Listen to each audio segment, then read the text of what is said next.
کرتے تھے، اور چچا اکبر کی طرح جیسے اکبر کی فرمائش پوری اسی طرح قاسم کی فرمائش پوری کرتے تھے، اور یہ چچا نہیں جیسے باپ بن کے پالا تھا، تو جتنا علی اکبر کو بھیجنا مشکل تھا اتنا ہی قاسم کو بھیجنا مشکل تھا، اس لیے قاسم کے بارے میں ایک بات کی، ایک کام یہ کیا کہ قاسم ٹھیک ہے تم جانا چاہتے ہو جاؤ، لیکن ہر شہید خیمے سے تیار ہو کے نکلا، لیکن قاسم کو یہ کہا قاسم تجھے میں خود تیار کروں گا، تجھے تیرا چچا تیار کرے گا۔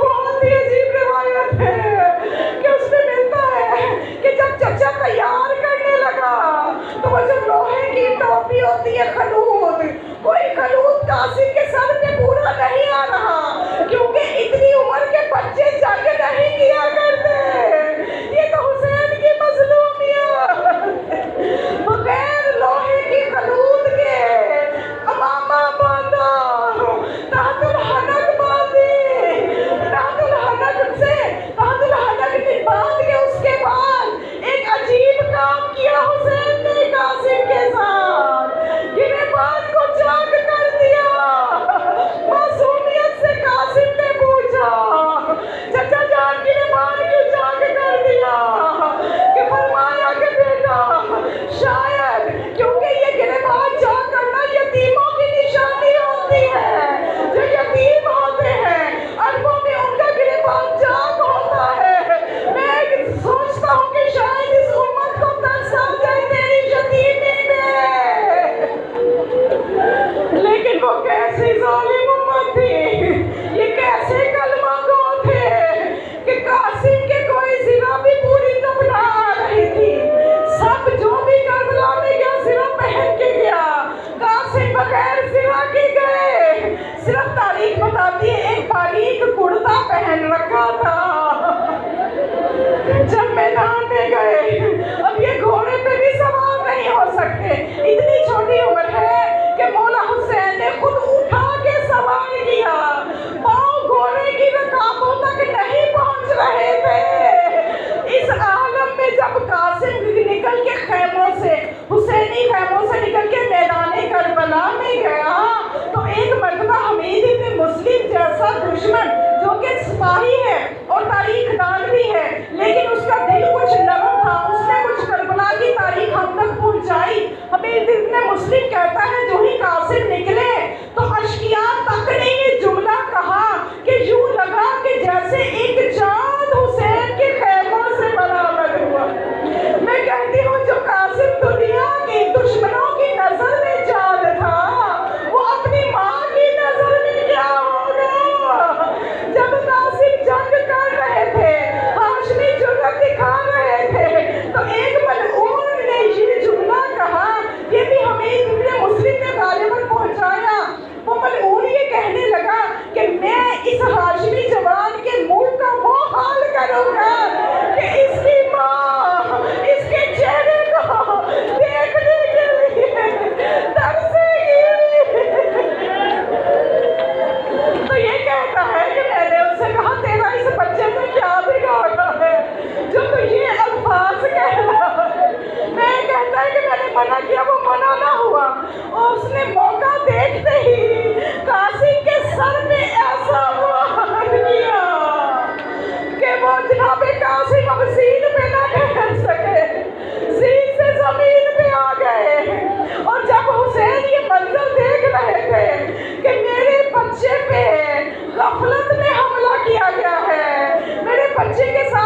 حسرت سے کہا ہائے افسوس، اے میرے بیٹے تو مجھے بلایا، تو نے بلایا میں وقت پہ آ نہ سکا، ہائے چچا بہت شرمندہ ہے۔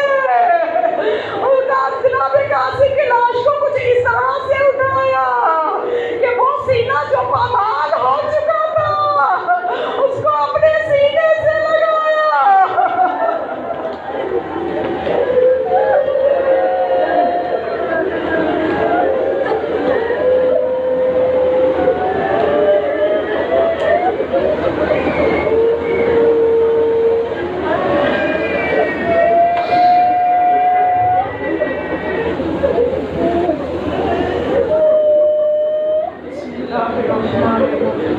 اللهم كل وليك الحجة ابن الحسن صلواتك عليه وعلى آبائه في هذه الساعة وفي كل ساعة وليا وحافظا وقائدا وناصرا ودليلا معينا حتى تسكنه الزكاة ثم تمتعه فيها